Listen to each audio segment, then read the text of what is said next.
네, 파트 3에서는 이제 고유 벡터와 고유 값을 실제로 계산을 해볼 거예요. 그리고 여기서는 중요하게 특성 다항식이라는 개념이 정의될 건데 같이 한번 보도록 하죠. 예제를 한번 볼게요. 어떤 행렬 A가 1, 2, 3, 2라고 할 때 이 행렬을 대각화 해보자는 거죠. 그럼 먼저 첫 번째로는 정의를 이용해서 한번 생각을 해볼게요. 그럼 정의에서는 고유 벡터와 고유 값을 어떻게 정의했었죠? 이 행렬을 곱했을 때 이게 고유 벡터라고 하면 고유값 람다에 의해서 곱해진 이런 값으로 이해할 수 있었죠. 그럼 이 식을 풀어보면 이렇게 되고요. 이 식은 같은 자리에 있는 값들이 같아야 하니까 이것이 이거랑 같고 이것이 이거랑 같다라는 두 개의 식을 얻을 수 있겠네요. 그러면은 여기서 지금 미지수는 x, y, 람다 3개고 식은 2개니까 어떤 학생은 이거 그러면 못 구하네요 라고 할 수 있지만 여기서 구할 수 있는 이유는 뭐냐면 x, y라는 것이 사실은 정확한 값을 구하는 게 아니라 x하고 y의 b만 알면 어떤 벡터 하나를 알 수 있고 그것의 실수배들이 다 성립한다는 것을 알 수 있기 때문에 그래서 x, y의 정확한 값보다는 x, y의 b가 중요한 거고요. 이런 경우에는 식이 2개고 미지수가 3개여도 이 b를 구할 수 있는 거겠죠. 그래서 할 수 있게 되는 거고요. 그럼 봅시다. 먼저 x가 0이면 y가 0이 되므로 x가 0이 아니고 y가 0이 아니어야 된다. 왜? x, y가 0이면 0, 0이라는 건데 이것은 고유 벡터가 아니라 그랬죠. 0벡터는 고유 벡터가 아니기 때문에 이런 것은 우리가 제외할 수 있게 되는 거고요. 그래서 x도 0이 아니고 y도 0이 아니어야 하는 거죠. 그럼 이 상황에서 뭘 할 거냐면은 식이 2개고 미지수 3개인데 람다를 소거해 볼게요. 그러면은 이 위의 식에서는 람다가 x분의 x 플러스 2y고 밑에 식에서는 람다가 y분의 3x 플러스 2y니까 2개를 같다라고 하면 이런 식을 얻을 수 있게 되고요. 그래서 왼쪽으로 다 모아서 인수분해라면 이렇게 식을 얻을 수 있게 되는 거죠. 그러면 이것이 0이거나 이것이 0이어야 되니까 x가 마이너스 y이거나 또는 3x가 2y가 돼야 되는 거죠. 그러면 이 첫 번째 경우에서는 x 대 y의 b가 어떻게 되는 거죠? 첫 번째 경우에서는 여기다 써보죠. x가 마이너스 y예요. 그러면은 이것은 x 대 y가 1대 마이너스 1이라고 볼 수 있겠네요. 그래서 하나의 대표적인 벡터로 1 마이너스 1을 생각할 수 있겠죠. 그리고 두 번째는 3x는 2y니까 x 대 y로 생각할 수 있는 것이 2대 3이 되겠네요. 그래서 하나의 대표적인 벡터도 2, 3으로 결정할 수 있겠죠. 물론 4, 6도 되고 여기서도 뭐 마이너스 1, 1도 돼요. 둘 다 가능해요. 그래서 대표 벡터를 이렇게 잡으면 이렇게 계산할 수 있고 이것에 따라서 아이겐밸류는 마이너스 1과 4가 얻어지겠죠. 그러면 이 방금 구한 두 가지 식에서 기저변환 행렬을 어떻게 하자 그랬죠? 이 두 개의 벡터로 이루어진 행렬을 생각할 수 있다 그랬죠. 이것이 우리의 기저변환 행렬 P가 되는 거예요. 그래서 A라는 것에 P를 이렇게 곱하면 그러면은 P에다가 이렇게 B라는 대각행렬, 이 대각행렬은 어떻게 얻어진 거냐면 마이너스 1과 4가 고유값인데 이것으로 이루어진 대각행렬로 만들 수 있고요. 그래서 양변에 P 인버스를 곱하게 되면 좌변은 1, 2, 3, 2가 되고요. 우변은 이렇게 얻어지게 되는 거예요. 이렇게 해도 되고 사실은 이렇게 해도 되겠죠. P 인버스 AP가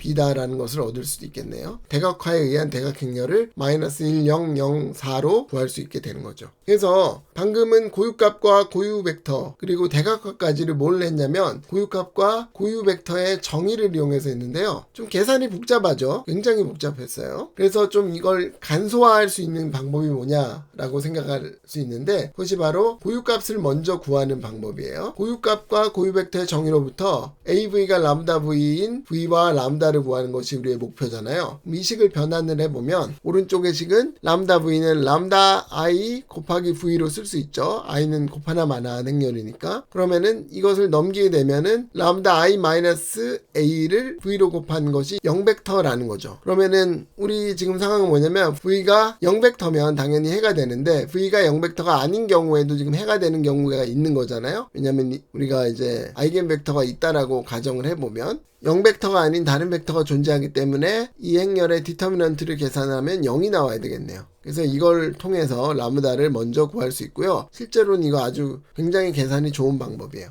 그래서 여러분들 방금 봤던 보기 문제 있잖아요. 이 보기 문제를 이 방법을 이용해서 람다를 먼저 구하는 것을 한번 숙제로 내보도록 할게요.